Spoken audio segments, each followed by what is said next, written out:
When it comes to quality sleep, Ashley has you covered with top mattress brands at winning prices and with special financing options available. You can snooze now and pay later. Plus, your mattress purchase helps give the gift of better sleep to children in need and U.S. Special Operations Forces. Visit your local Ashley store or shop online today and make every snooze count. Financing is subject to credit approval. See store or ashley.com for details. Shopify is the global commerce platform that helps you sell at every stage of your business. With the internet's best converting checkout, 36% better on average compared to other leading commerce platforms, Shopify helps you turn browsers into buyers. In fact, Shopify powers 10% of all e-commerce in the U.S. Sign up for a $1 per month trial period at shopify.com/podcast free. All lowercase, shopify.com/podcast free, shopify.com/podcast free.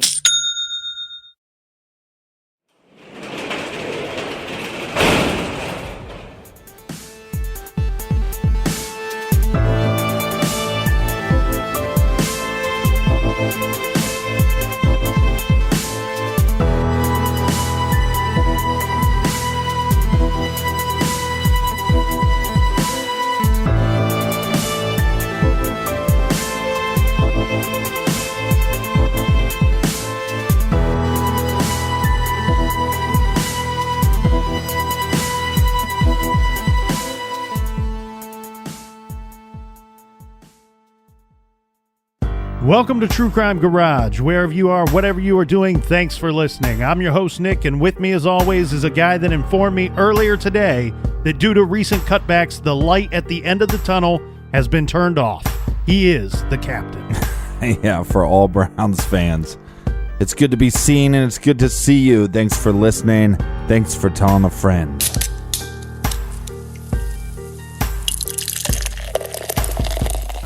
Today we are drinking Diamond Bear Brewing Company's Pale Ale out of Little Rock, Arkansas. Garage Raid 3.5 bottle caps out of 5. I think their Pale Ale was the first beer that Diamond Bear made. It has gone on to win 3 gold medals at different brew competitions. It's earthy malts versus bright, beautiful hops, and it's highly drinkable, and it's also the favorite of Diamond Bear's founder. And it was brought to us by some of the Garage's favorite friends. First up, we have Morgan listening on the Long Island Railroad. Go straight to jail. Do not pass go. Do not collect $200. Next, we have Lily in Marietta, Georgia, and we also have a cheers from Allie and Jen up in Ontario. Well, cheers, mates. And a big we like your jib to Sarah in Charlotte, North Carolina. And a shout out to Nikki in Baltimore, Maryland, who says she loves her douche canoe shirt. And you can love your douche canoe shirt as well when you go over to truecrimegarage.com and click on the store page. We've got a bunch of t-shirts there. All right, next up we have Natalie in Phoenix, Arizona. And last but not least, we have Chelsea and her fiance, TJ. So cheers to everyone who bought us around for Don't this do week. it. Don't do what? Get married. Stay happy. All right, if you want to help out the garage, guys and girls, make sure you are subscribed to the show. Tell a friend to subscribe to the show and go to iTunes and leave us a 5-star review. Yeah, tell everybody you know about us. Keep us going strong in 2018. All right, Captain, that's enough of the business. Everybody gather around, grab a chair, grab a beer. Let's talk some true crime.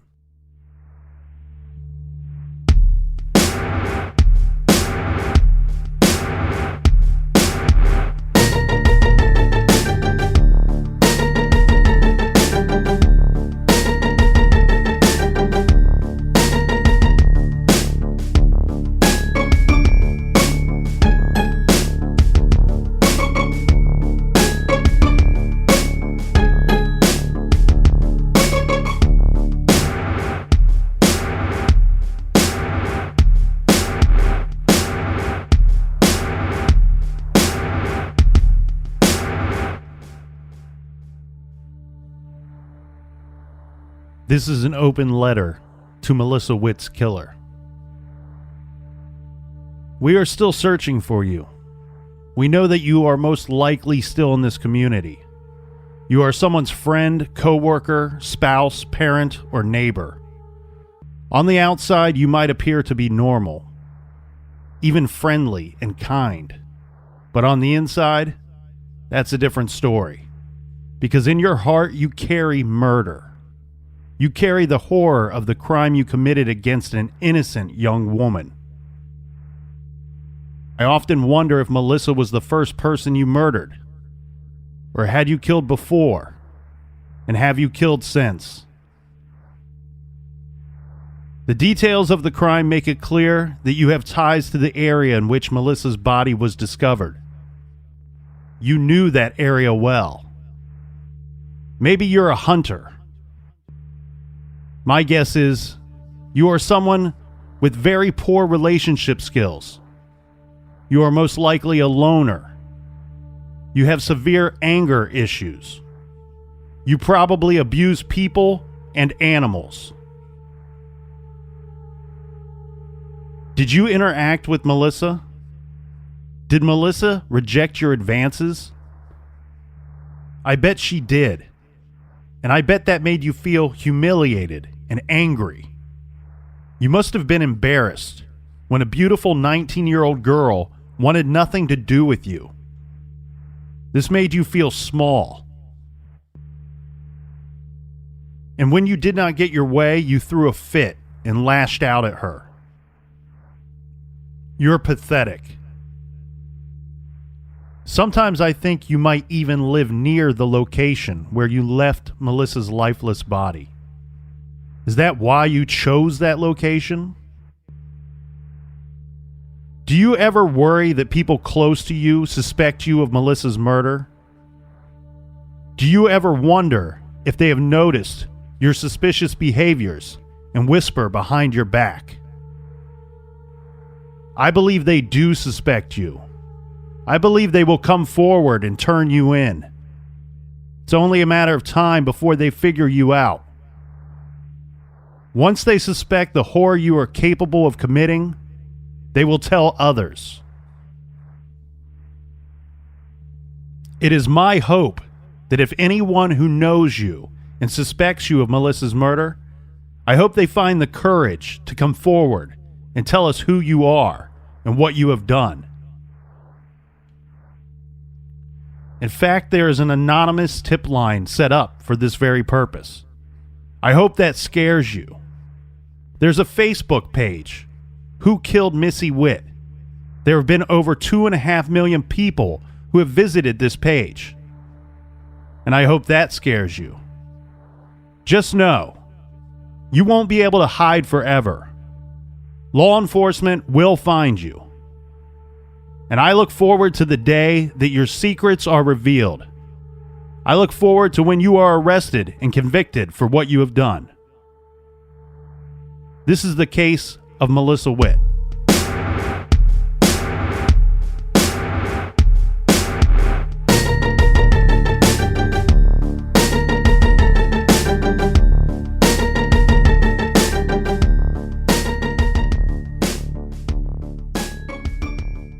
A while back, Captain, we started looking into an old cold case. This is the disappearance of Melissa Witt. Melissa Witt was a 19-year-old who went missing from a parking lot in Fort Smith, Arkansas back in December of 1994. Yeah, and about 6 weeks later, they're going to find Melissa Witt's body. And about 2 weeks ago, we were lucky enough to speak with LaDonna Humphrey, who has dedicated her life to missing persons cases for over a decade now. And she knows all the details about the Melissa Witt murder investigation. She's been there working on it for quite some time. And let's listen in as LaDonna tells us more about herself and tells us how she got involved in the case of Melissa Witt. Well, I am the executive producer for a documentary that my team is putting together about Melissa Witt. It's entitled Uneven Ground, The Melissa Witt Story. And we became involved in her case really because of my background. So I have been a missing persons advocate for just over a decade.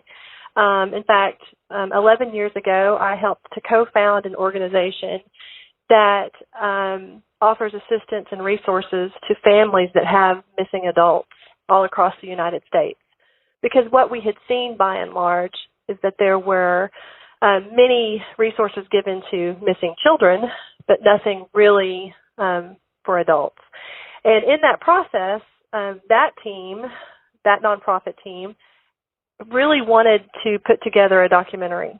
And that is something that had been on my heart for a very long time. And we started putting the pieces and processes in place to make that happen. And as we began to look at different cases, and there are just thousands of cases across the United States, we really were touched by Melissa Witt's case. One, it's in our own backyard, but we just weren't sure if that was the right direction to go, because technically Melissa Witt isn't still missing. She was missing for 30 days before her body was found.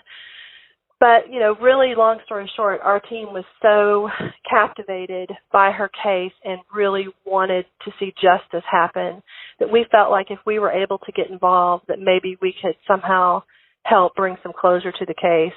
And if not closure, at least more awareness to what had happened, perhaps maybe to save the lives of other teenage girls. So that's really how I became involved in the Melissa Witt case. Can you tell us about Melissa Witt and what kind of person she was and what was she doing leading up to 1994? Melissa Witt was described by friends and family as just, an all-around good girl. She was fun to be around. She was happy. She was very caring. She was a great student. She was very involved in her school. She was involved in church activities. She really, really, really never met a stranger, didn't have any enemies. Melissa grew up and lived with her single mother, Mary Ann Witt. She did have a relationship with her father when she was older. In fact, she was probably close to her teenage years before she really was able to build that relationship with her father. Melissa doesn't have any biological siblings, but she did have some siblings that were related to her through her father's side of the family. So, and they are still alive, but unfortunately, Melissa's parents are both deceased, and they've never, they weren't able to see the case solved, which is something that weighs really heavy on my heart personally.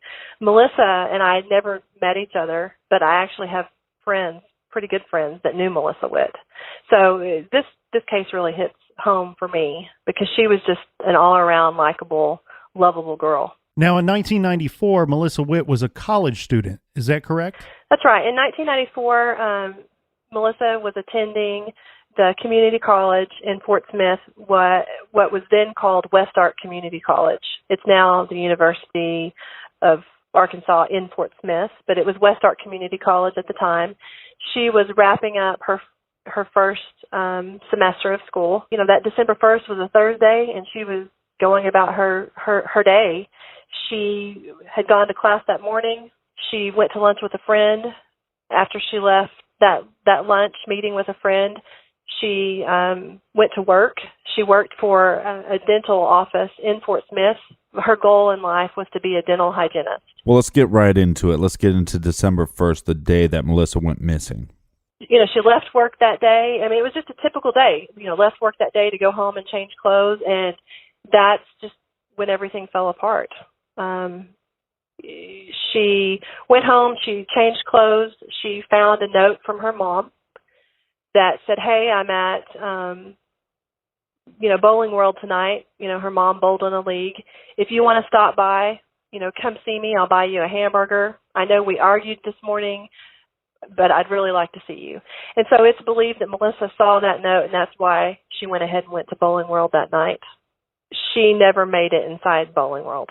But we do, in fact, have proof that Melissa Witt went to Bowling World that evening. Absolutely. We do have proof that she did go to Bowling World that evening.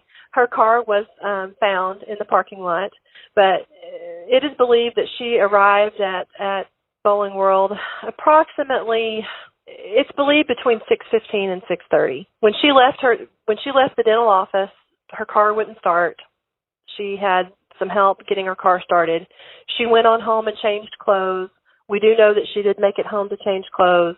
A neighbor saw her. Her mother was able to verify the fact that Melissa had changed clothes. She was able to identify the clothes that she had worn that day because they were missing from the house. So we knew that she was wearing those clothes. And then left her house to go on to Bowling World. But she never made it inside. The attack on Melissa would have been very quick and swift. we believe. We know that her keys were found in the parking lot at 7:30, so the attack on Melissa Witt happened when she arrived and happened between 6:30 and 7:30 because, as I stated, the keys were found at 7:30. But it was a league night, very busy, so the parking lot was full, but most people were inside. There just aren't a lot of witnesses to whatever happened to Melissa. All right, so a lot of things to process. We have a college-aged girl, Melissa Witt. She went to work. Mm-hmm. We know that her car didn't start, so somebody had to help her. Correct. I'm guessing probably like a battery or something. It's the winter months. Yeah, so it sounds like the person that helped her with her vehicle was unknown to Melissa Witt. So a co-worker of hers stayed and kind of oversaw what was going on. So she was not alone with this unknown Good Samaritan that helped her with her vehicle. And I think you're right. Guy or girl? I think it was a battery issue that they had to jumpstart her car. Mm-hmm. But guy or girl?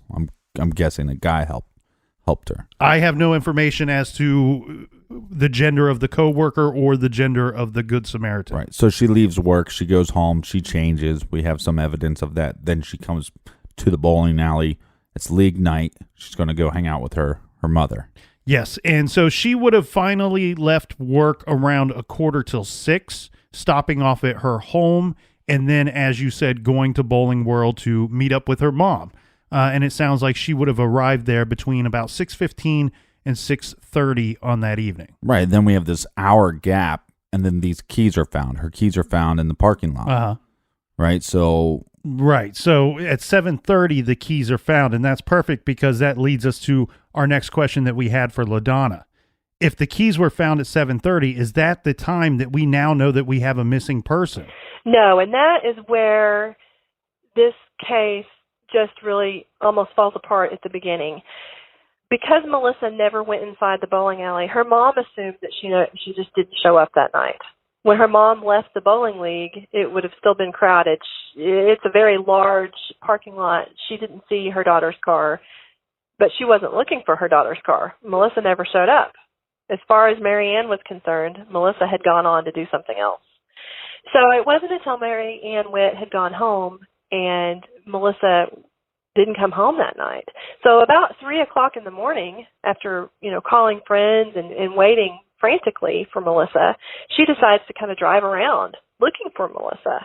But she never goes and looks at Bowling World because it didn't dawn on her to look there because she never saw Melissa there that night. So, we're losing time because had she gone to Bowling World, she would have seen that her daughter's car was there and there was some other key evidence that was in the parking lot.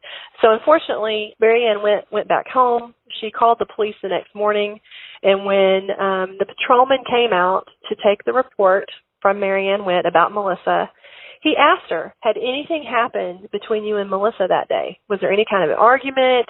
Was Melissa upset? And that's when Mary Ann had to say, well, yes, we did have a small argument that morning. And they did. It was a typical argument between a mother and a daughter. Melissa had asked to borrow money, a small loan. Her mom said no. And that was that. That was the end of it. But because Melissa's mother told the patrolman about that argument, he chalked it up in his report as someone that was a runaway. Rightfully so. Every day in America, police departments take reports of people who are missing who really they've gotten mad, they've taken off, and they come back, or they've run away and they come back. So in his mind, this was just a mad teenage girl. Well, that all makes sense. I mean, it makes sense that Melissa's mother would not have looked for her at the bowling alley because she had no reason to believe that she ever arrived there. Yeah. And then we have the situation where once it's reported, now we know Melissa's been missing for 8 hours by this point. Right. She's finally reported missing. And then the officer taking the report, rightfully so, thinks that we have a runaway situation because there was an argument. We've seen this a bazillion times, Captain, especially when we covered the Texas killing field cases. Anytime you have somebody in that teenage years, right, and they had some kind of spat with mom or dad or both, and that's reported in the missing persons report, rightfully so. It's thought to be someone that left of their own reasons, that left on their own, and they'll be back soon. Well, hats off to any parent that has had to deal with a teenage daughter. I couldn't imagine what that's like. But I think in these cases, we shouldn't assume that they're a runaway and that they're going to come back and we're going to see them the next day or so. Now, LaDonna, we have Melissa's mother, who is the one reporting her missing. She's the one that had the argument with Melissa that day. What was her gut feeling and what was her reaction as to what was going on? Marianne knew that something was wrong, and so she started calling Melissa's friends, and they orchestrated a search party of their own. They began to pass out flyers all over the city of Fort Smith. And because of their efforts, and because they went to the police station, 2 days later, the Major Crimes Unit got involved in Melissa's case. That's when they heard about the fact that this beautiful 19-year-old student was missing, that she hadn't come home. And so as soon as the Major Crimes Unit, became aware that Melissa Witt was missing, and they had boots on the ground, they found her car in the Bowling World parking lot. But they had lost 2 days at that point. So they find her car, but they already found her keys. Well, not necessarily. They don't know that these keys belong to Melissa Witt. Mm-hmm. All they know is that we have some lost keys. My guess is that keys were found, not knowing that the vehicle belonging to those keys are still in the parking lot. Okay. And then it's turned into the lost and found, I'm guessing, at the bowling alley by somebody probably leaving the bowling alley that night. Yes, you're correct. So the keys were found by someone that was at the bowling alley with their family. They found the keys in the parking lot. They turned it in, did not realize that there was some blood that had dried on those keys when they turned those keys in. And that person who found the keys actually went out of town for a job after that weekend, and it wasn't for a few days that he became aware that this was in the media. It didn't hit the media until late Sunday or Monday about Melissa. And when he found out, hey, there was this girl named Melissa Witt that, went missing from Bowling World, he remembered that he had found some keys that he had turned in, with the name Missy. And he was able to tell, law enforcement, hey, this happened at 7:30.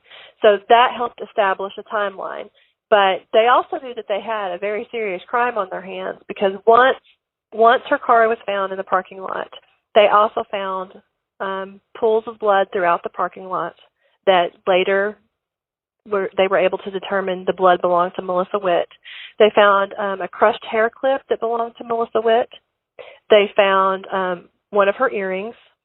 And then they had some various accounts of what later became very confusing and actually led the case in some strange directions.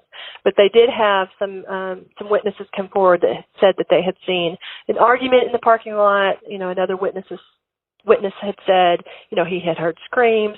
And so they were able then to take all of that information and construct a timeline. And you would think, we've both been bowling before, right? Yeah, of course. Hey, some people have. I'm bowling right now. I got my bowling shoes on and everything. I was in a bowling league when I was a kid. We had a really awesome team name. Want to guess what it's called? The Three Amigos. No, it's just two people. That's why it would have been extra funny. Balls of Steel. There you go. That's what happens when you're in like 8th grade. You think that's hilarious. And when you're the captain. So, no, but you'd think that maybe there would be some 911 call because there was some confrontation in the parking lot, and there was some screams. Yeah, those two things to me go. There's nobody checking that out. Well, and originally I thought that this would be like a very big stroke of luck here, that you have this guy finds the keys in the parking lot, turns them into lost and found. Mm-hmm. And then like LaDonna said, 2 days go by before this thing hits the media, before they know they have an abduction. Mm-hmm. And he overhears this and he calls the bowling alley or calls the police and says, I was the guy that found those keys, and I found them that night around 7:30. I thought this was just a really big stroke of luck that, okay, now we can really narrow down this timeline. That she disappeared. Not only was she abducted by 7:30, but you have to presume that the person had made off with her by that point. Well, no, but there was an attack. Mm-hmm. I mean, we got pools of blood in the parking lot. Right, and that's what I'm saying. I originally hearing this information, I thought it was a great stroke of luck, but really, you would end up to this conclusion regardless whether this man came forward or not, saying that he found the keys at 7:30. Because of the evidence found in the parking lot, you could surmise that after she left her work, not having left there until 5:45, stopping off at home, you have to believe she was attacked very quickly after arriving to the parking lot at the bowling world. And if there's pools of blood, I mean, has to be a vicious attack, right? Yeah, and some way somebody was able to attack her and control her. So my guess would be there's some kind of, attack where she's hit over the head with something. Right. But it's kind of hard for me to believe that, you're in your league, balls of steel, and the three amigos are playing, and you find these car keys and you don't see these pools of blood. Well, you have to keep in mind it's dark out, one. And then two, this person, you don't walk around looking for pools of blood. You see some keys on the ground and you think, I'm just going to do something nice. If I would have lost my keys, I wish somebody would turn them into the front desk. You're assuming the person that lost their keys is inside bowling. Mm-hmm. They're going to come out, not be able to get into their car. They're going to go to the front desk and ask if anybody found any keys. Wow, it's a little suspicious to me. We'll get right back to the case of Melissa Witt right after this quick beer break.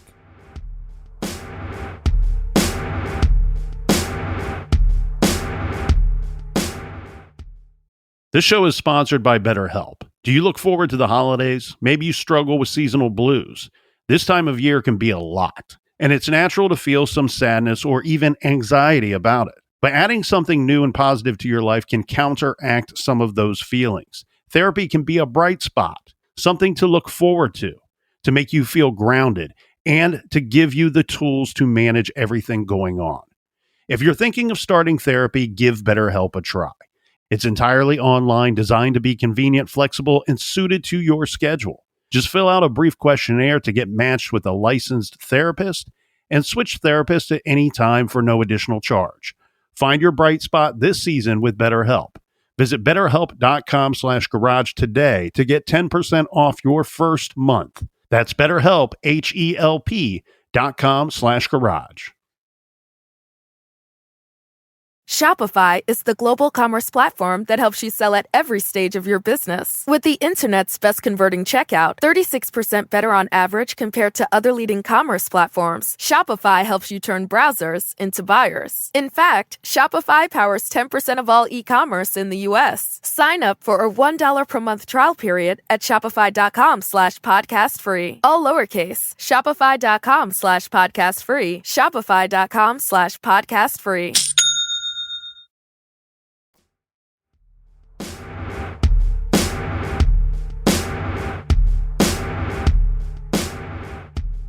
All right, cheers, mates. Thanks for sharing on social media. Cheers to you, Captain. Let's listen back in on our interview here. LaDonna, could you tell us in better detail about what was found in the parking lot of Bowling World and then what that evidence led the investigators to believe? Yeah, I can. Let's start with the blood. So the blood pools, and I'm going to give you what my opinion is after I've studied the evidence and I've had full access to the case file. It's believed that Melissa got out of her car, that she immediately encountered her attacker as she was walking towards the door of the Bowling World, but she didn't get very far. Believe that she most likely spurned someone's advances and they struck her in the head. And later we can talk about how we know that indeed did happen. So there are pools of a few spots of blood by her car and a few throughout the parking lot where she was clearly dragged or carried and then placed into another vehicle. The larger pool of blood is in a parking spot that's further back where I believe the assailant's car was parked, probably had her hunched over, and if it's a head wound, it's going to bleed a little bit more as he put her in the trunk or in the truck bed or in a van, whatever vehicle that he had. That's what that evidence looks like. But as far as the witness evidence, it's really complicated, and it's really it's sad what happened with the case almost, because when this hit the media, people started coming forward and said, "Hey, I saw someone that I believe was Melissa Witt that was arguing in the parking lot with an African-American male. And when that story broke and they did a composite sketch based on a couple of the witnesses, this story about Melissa Witt just took outrageous twists and turns. I mean, outrageous. It took law enforcement on a chase that was fruitless. It was just the wrong direction. And it really hurt the case because we were later able to determine that there was a Caucasian female later that evening that did argue in the parking lot with her African-American boyfriend, but it wasn't Melissa Witt. And there are people to this day that even I've interviewed for our documentary who they just swear that it was Melissa Witt. But it wasn't. We have no evidence to prove that it was. You know, the most reliable evidence was from a young boy that exited Bowling World to go out to his car to get a book out of his car. He was there with his mom who was on a league.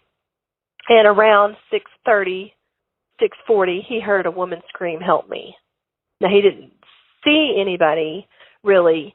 You know, that gave us an accurate time frame as far as when we believe Melissa was attacked. But as far as anybody seeing anything, you know, this was right about when the league was starting up. You know, it was a women's league night, and everybody was inside. There were very few people left in the parking lot, unfortunately. It's been maddening for us as a team. And, you know, we did chase a lot of these stories down that even law enforcement has looked at. And it's just unfortunate the amount of time and effort that went into chasing some of this down that turned out to be nothing. Then it blew this Melissa Witt story into something that it wasn't. People started to question her character. Rumors started to spill out that had nothing to do with the case, but it really complicated the search for Melissa Witt. You know, that's one of the things that we hope that we can, you know, help with our documentary is kind of show everyone what happened, why the case got derailed, and that those things absolutely did not happen. And it's a weird thing because you want eyewitnesses to come forward, but when you have eyewitnesses coming forward with phony information, and it's not that they're lying to you, it's just they saw a white female arguing with an African-American male, but it was just a different girl. But that's kind of how some of these cases never get solved, is because when people do come forward, it's just not with the correct information. Right. Well, and to be honest with you, eyewitness accounts are not very good. They're actually some of the worst information and evidence you can have in most cases because people are human and they make inferences and they make assumptions. So when you get a tip from that night, from December 1st, 1994, when somebody calls in, they don't call in and say, "I saw an African-American guy arguing with a white chick." No, they call in and they say, "I saw some dude in the parking lot arguing with Melissa Witt." Right. That's what they say. And then you're like, "Ooh, we have something here." And then once you start piecing this thing together and you figure out that, oh, well, her car keys were found at 7:30. This argument that was witnessed in the parking lot is happening after that time mark, after that time frame. This is not Melissa Witt. This is not who was arguing with Melissa Witt. Just so happens to be, it's two other people that were spotted later that evening. Well, let's go over something that we do know. So we do know that the attack happened pretty quickly, and based on the blood evidence, that the attacker probably was parked further away. Correct. So they parked kind of in the back, but they knew. So my gut feeling is that this person either knew her well enough to know that she was going to go to the bowling alley. Yeah. Or it was just somebody that followed her there. This saw her there and was like, "Hey, that's an attractive girl. I will attack her," and followed her there. Now that's something interesting here, because you bring up the thought of some of the psychology of the suspect, and let's dive into some of the psychology of the actual victim here. So what can this tell us? Well, it sounds to us like LaDonna believes that Melissa was approached by this person, that whoever attacked her approached her and had some kind of brief interaction with her before he struck her over the head, dragged her or threw her over his shoulder and brought her to his vehicle. But we don't know what the evidence of that is, why she believes that, or if it's just gut feeling. I'm with you. My gut feeling, my initial my initial suspicion here was that didn't really go down that way. Right. But I'm going to go with LaDonna's thought on this. She's much closer to the case than I am. And so I'm going to go with LaDonna's correct. Okay, maybe she has something we don't know about yet, and she'll get into that. But here's the thing, Captain. What could that tell us about either our victim or our suspect? Well, if they did engage in some kind of interaction with one another, like you said, possibility. Because look, if I'm approached by somebody that I don't know at all, I'm going to be very standoffish. And if I'm a 19-year-old girl who's approached by some strange man in a parking lot, I might even scream or yell and run from that person. Mm-hmm. So what could it tell us about the suspect? Like you said, either she may have knew him, maybe not that well, but knew him and had spoken to him at some point before, or if he's a total suspect, and I've heard a total stranger, I've heard this in other cases too, there's a chance he was attractive. I've heard other female victims come forward where police are saying, well, why did you engage with that person when this stranger... Yeah, Bundy. Yeah. Why did you just go along and talk to this person when they approached you? And the number one answer is always, well, he was attractive and he looked harmless. Yeah, my gut feeling is telling me that this individual, the suspect, followed her, knew that he was going to park far away, knew that there was going to be little to no interaction with her. Mm-hmm. She was a victim in his mind, and he attacked her from the word go. I don't think there wasn't a conversation. I don't think there was,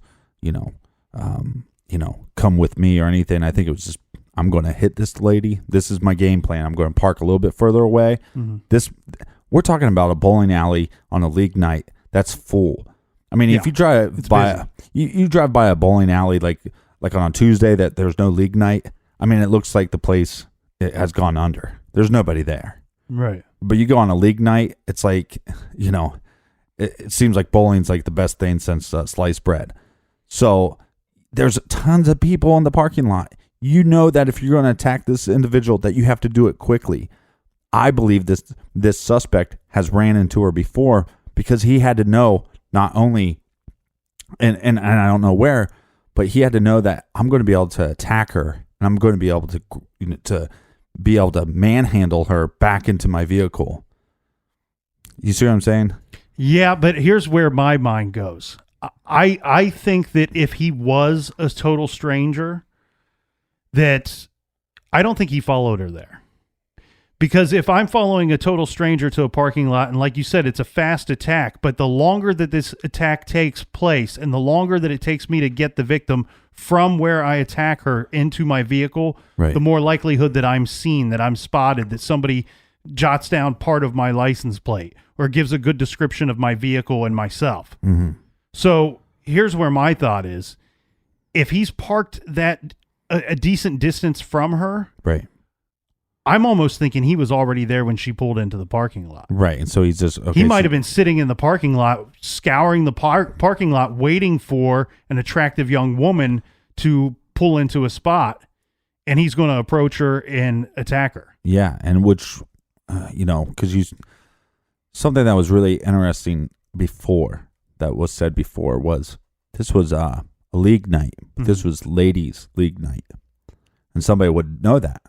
Somebody in the area would very likely know. So that, if you're going to prey on a female, well, why not go to league night where there's a bunch of females? Yeah.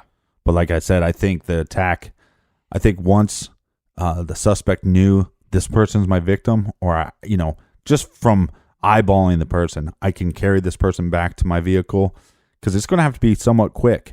Yes, it was a blitz attack, definitely. Exactly. That's what I think. All right, we are both exactly correct. Okay. All right, LaDonna, just double checking on something here because you are, and where this case took place is Central Standard Time. I am in Eastern Time.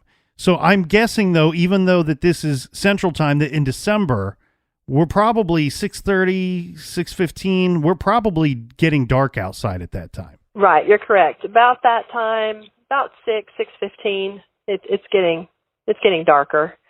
Her attacker had that advantage working for him for sure. And he was most likely much larger than Melissa. He was able to overpower her pretty quickly. You know, people ask me quite a bit if I think there were more than one person involved in the case, if, you know, there were multiple attackers. You know, anything is possible, but not everything is probable. And it's just really unlikely that there was more than one attacker. Was Melissa a pretty small person? She was a petite gal, 125 pounds, 5'6", just, would have been easily overpowered. And it appears that she would have been struck over the head with some type of object. Exactly. When her body was recovered, the medical examiner's report did indicate that she had been struck in the head. The head wound was not fatal, but it would have caused the bleeding, and it would have most likely, knocked her unconscious, possibly for, a period of time.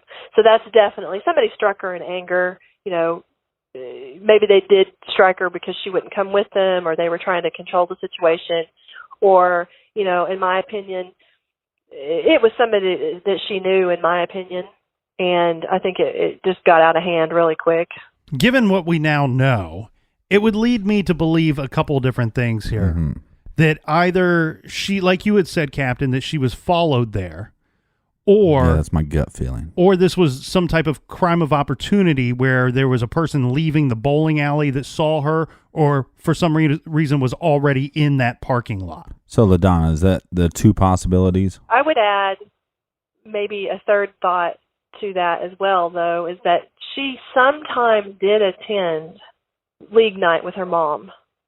So, her mom did bowl every Thursday night. Now, Melissa didn't go every Thursday night. She didn't even go every other Thursday night.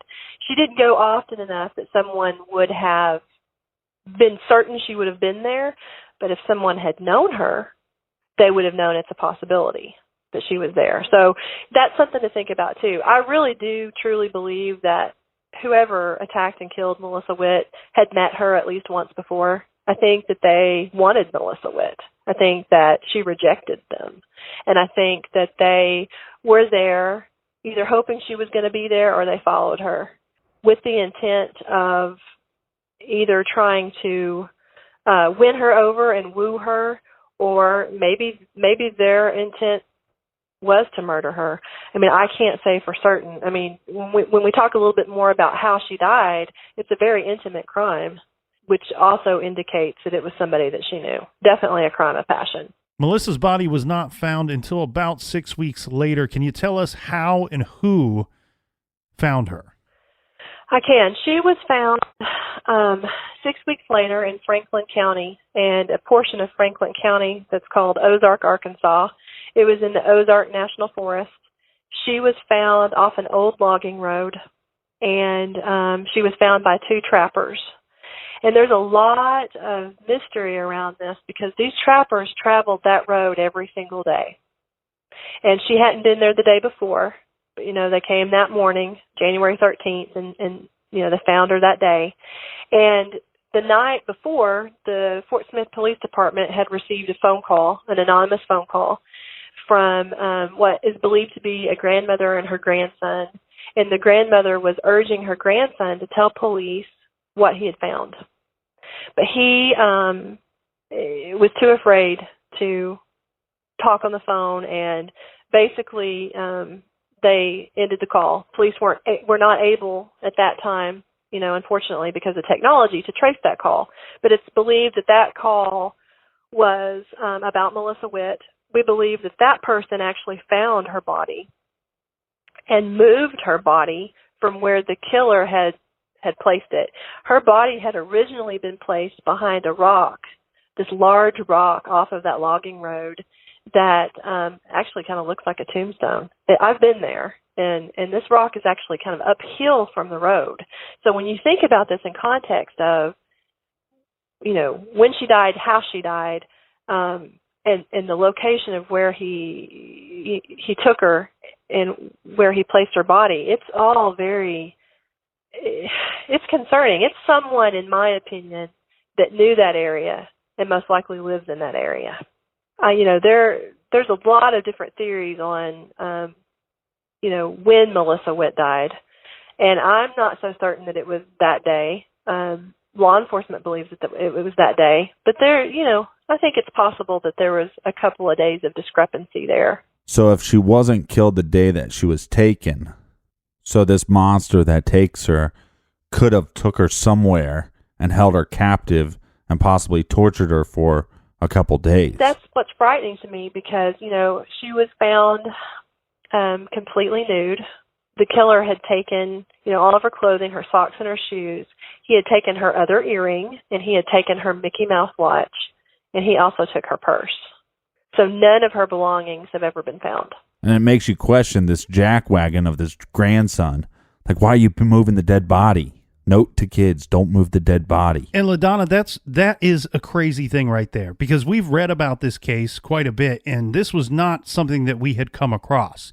So to the idea that someone potentially finds this body, and moves it, it makes you wonder what other involvement this person would have had in this case. Mm-hmm. Well, and I asked myself that too. I have, asked a lot of questions of the lead detective and then the retired detective, who originally had the case.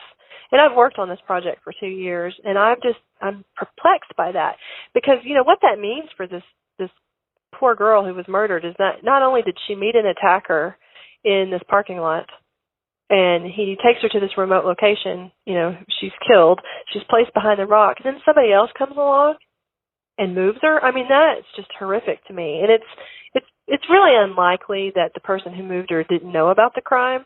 And, there's always debate back and forth, especially on my team, about, part of my team thinks the person that moved her is the person that killed her. I personally don't think that. I think they had some kind of knowledge of the crime. But, I've seen the medical examiner's report. It was not a large animal that moved her because we've been asked that, because there is bear activity up in that area. It was not a bear that moved Melissa. It was a human. We're positive of this because of the way her body was moved and how it was laid out. There was animal activity, unfortunately, on the body, but it was small animal activity, which would be typical of any kind of corpse that is left out in a national forest. So, we're confident that it was a human that was involved. And the location is remote. I mean, it is remote. And you would have to know where you were going. And, it's not someone that killed her and then, rushed to dispose of the body, because they certainly wouldn't have driven almost an hour away when there are tons of other places closer that they could have disposed of a body. I mean, this location meant something to somebody. It's just so isolated, and you certainly wouldn't have been able to go there at night had you never been there before and then find your way back out. Like I said, I've been there multiple times, and it's eerie. It's a very eerie location. Now, when you say that this area meant something to her killer, meant something to the person that placed her there, you mean the area that she was found? Absolutely. I think that this could have been a favorite hunting spot for the person that killed her. Perhaps it was a favorite spot for someone that had grown up in the area. I just think that there was a reason why they chose that particular rock to put her body behind, because I'm telling you, it looks like a tombstone. It's just very, very eerie. And we've got several very, good suspects that would have had reason to know that location and to have frequented that location. So I really do believe that location meant something to someone. They had been there multiple times. Well, and maybe if this location means something to them, they placed her there so they could come back to visit. And I know that sounds sick. Well, she was originally placed behind the rock, and then she was moved from behind that rock about 10 feet away from the rock in full view of that logging road. So whoever moved her wanted her to be found. So she was never going to be found behind that rock. It was just, the likelihood was very, very slim. But as far as, law enforcement believes that she was taken there that night and she was killed there that night. So they believe that she left Bowling World with her attacker, and that's immediately where he drove and killed her. And she was strangled. and she was strangled there at that location. We know that for a fact. And nothing of hers or nothing of an unidentified person's was found with her. No, and that's what makes it even more frustrating. It's almost like, and I say this carefully because I don't know it for certain, but it's almost like they worked really hard to cover up any of their DNA tracks. Now, in 1994, we were just seeing the rise of DNA in different kinds of court cases. At that time, everything was happening with the O.J. Simpson trial. And so we were seeing a rise in that being used, but most people didn't really know about that, really, and certainly didn't know what steps to take to maybe, prevent somebody from being able to find DNA. But, they did take her clothes. They took everything that she had. They did that for a reason. And here's where my mind goes, LaDonna, is that it makes me wonder and suspect that whoever either moved the body and or killed her, that maybe they went to this scene multiple times. And I don't mean so much to visit with the body, let's say. I mean simply just to collect evidence. We have a situation where we know that she was brought to that location and then killed.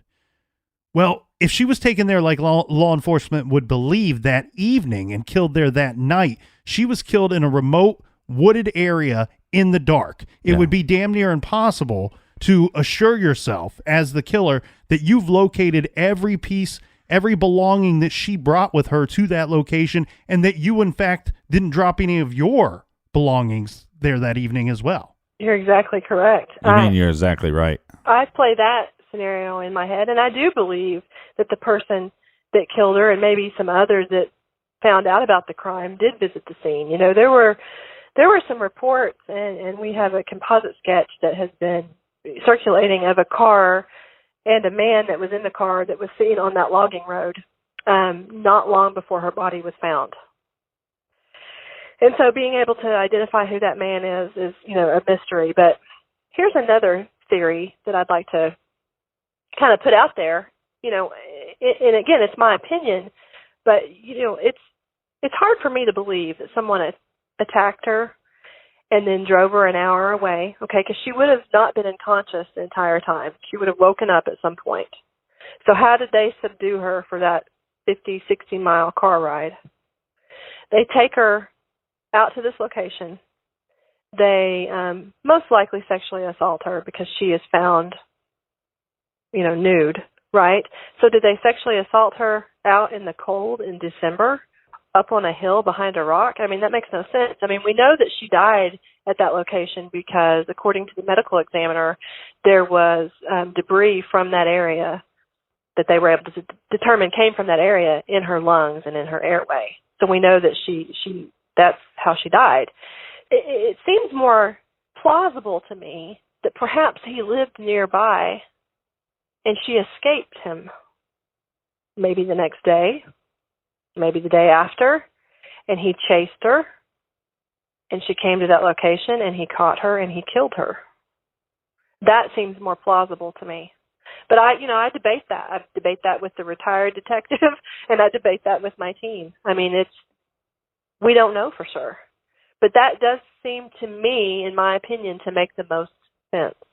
I really just don't see how all of that could have happened and the cleanup been so precise, unless maybe it happened, the way I'm suggesting, or maybe they did come back to the site multiple times, which makes the crime even more disturbing, really, and tells me even more that maybe this person, cared about Melissa in some way, to keep coming back and visiting.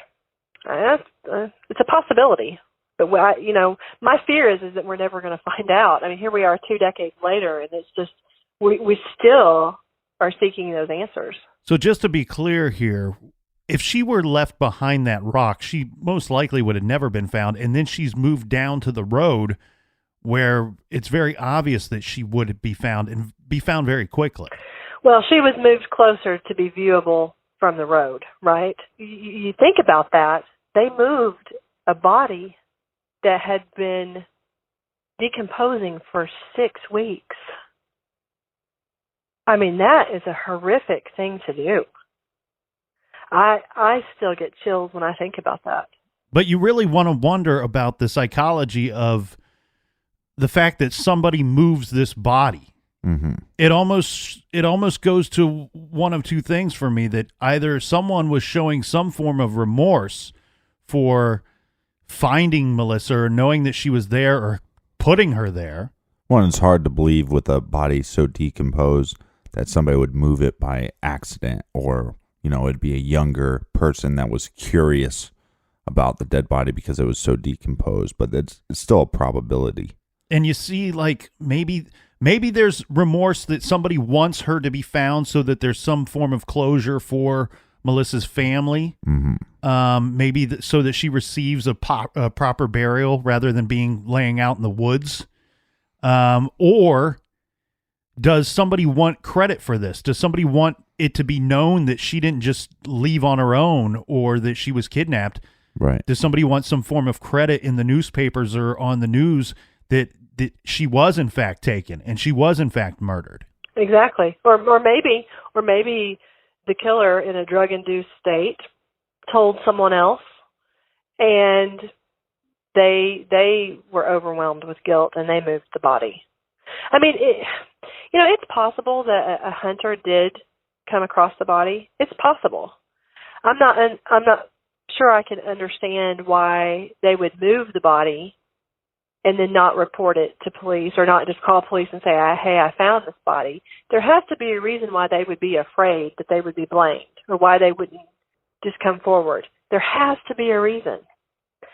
But figuring that out, I mean, that just adds to the absolute mystery and just almost insanity in this case. It's like, how many things can go up against, us being able to solve this and bring some closure and justice for Melissa Witt.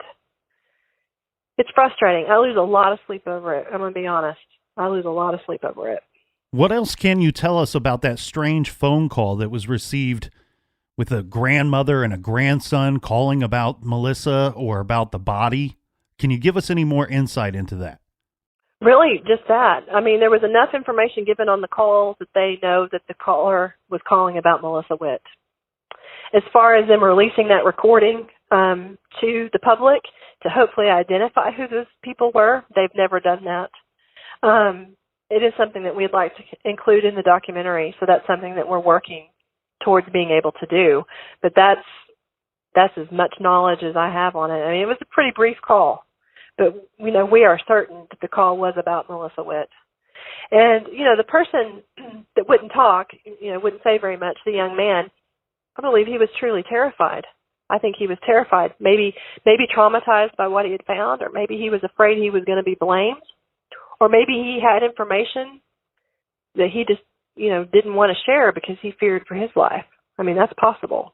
Let's go back into the early stages of the investigation. What were their initial leads, and what were they tracking down to begin with? Were they questioning classmates? Were they questioning family members? So everybody close to Melissa was looked at very closely, including the young man that she had lunch with that very day. Those people were all able to be cleared.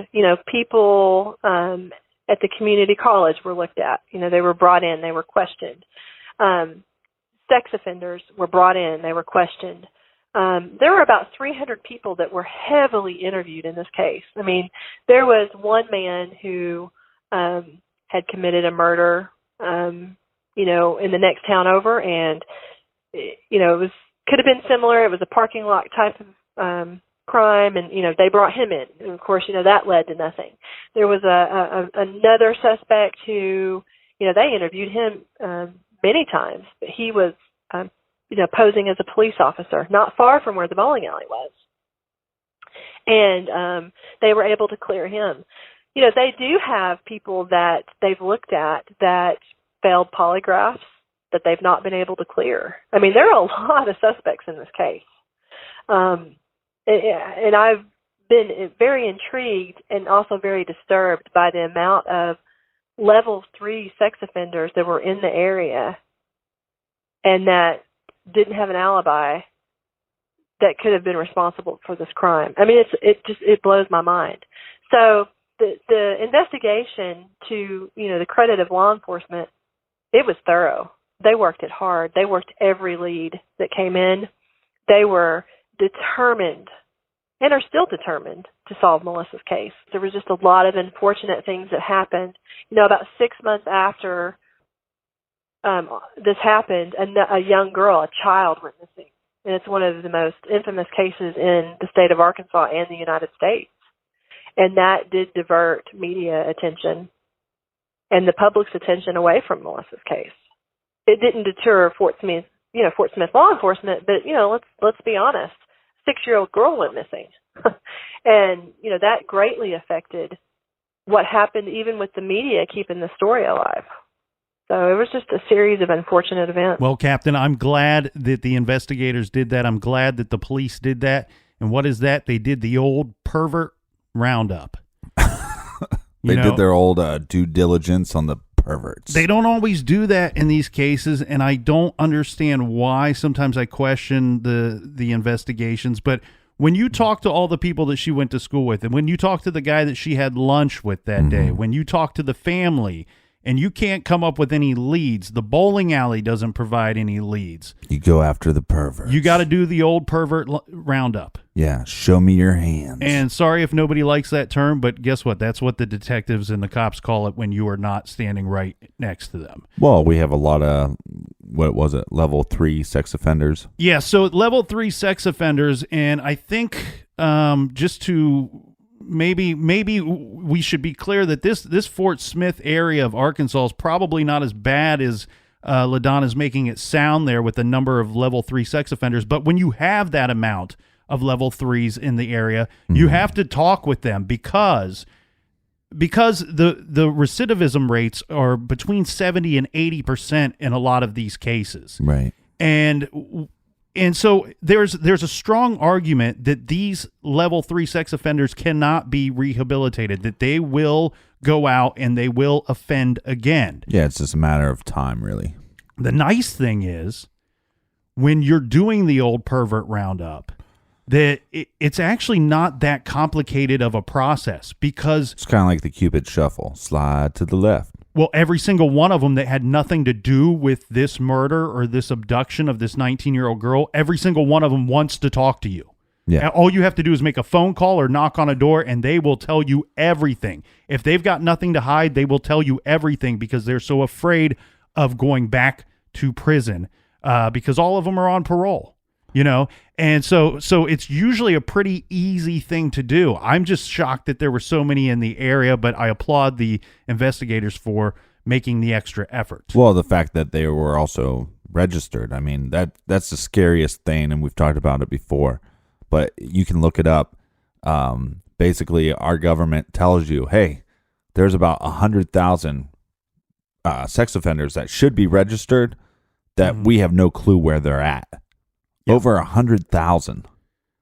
I mean, lock your doors. Well, and if you want some education on the difference between the levels of 1, 2, and 3 on sex offenders, I believe we discussed that at length during our Fifth Nail episodes. But basically, with the level 3s, these aren't guys this isn't like some guy that was peeing in a park late at night when he was drunk and the cops saw him. No, usually this involves some form of abduction, some form of threat of death or bodily injury to the person that they're offending against, or it's a minor, and a young minor. I believe it varies by state, but it's probably, I would guess, 12 years old in this state. So these are bad, very, very bad people. And so we're not breaking any rules. We're not infringing on anyone's rights, in my opinion, by rounding these guys up and asking them very simple questions. Where were you on December 1st, 1994? And who can tell us that you were where you say you were? It's very simple. Well, maybe we should have LaDonna kind of talk about the area so people can get a better picture of what was going on in 1994 on December 1st. It was 1994. Unfortunately, I think everybody will be disturbed to know the truth of the fact is that there are level 3 sex offenders in everybody's neighborhood and in their greater surrounding areas. this is just something that is kind of in your face more when someone goes missing, and you dig in and you dive in and you do that investigative work and you find that out. So I think for the most part, people didn't know that. Fort Smith is kind of a crossroads town. It's, about 80,000 people. It's, pretty close to the border right there where Oklahoma is. It's just one of those areas that, on the surface seems okay. It seems safe. Melissa had no reason, her family had no reason to think differently. There had not been any kind of case like this that had happened in their town or in the state, for that matter, until this happened. And so I think the town, the family, the town, all of us at that time were naive. And I think that people are still naive today. I mean, this has really, I have kids of my own. I have 7 kids, believe it or not. And, it's really made me be more aware of what's in my own community. And it's disturbing. But I think that if all of us kind of really took notice in our own backyard, we would live our lives a little bit differently. But nobody was doing that, especially back in the 90s. I mean, they just weren't. These are not things that you thought about or that you knew about. Did the bowling alley have any surveillance footage? Did they have any cameras inside the building or out in the parking lot so that maybe they could draw a lead from someone leaving the bowling alley or some form of activity in the parking lot? Bowling World did not have security cameras in the parking lot, and they didn't have very good lighting in the parking lot. And to this day, even after this crime happened, they do not have security cameras in their parking lot. It's something that's really frustrating to me, especially in this day and age. But no, there's no security cameras. And in fact, some of the buildings that were surrounding Bowling World at the time, and there weren't a lot, they didn't have any kind of security footage that would have been pointing towards Bowling World. So there's nothing.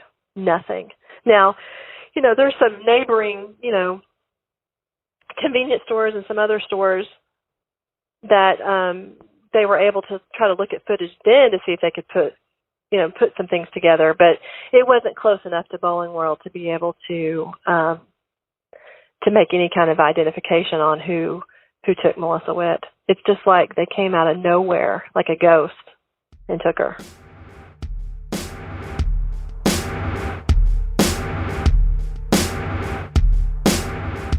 We have a lot more to get to with this Melissa Witt case. Thanks for hanging out in the garage with us. We hope everybody has a great evening. Have a great night. We'll see you tomorrow. Until then, be good, be kind, and don't litter.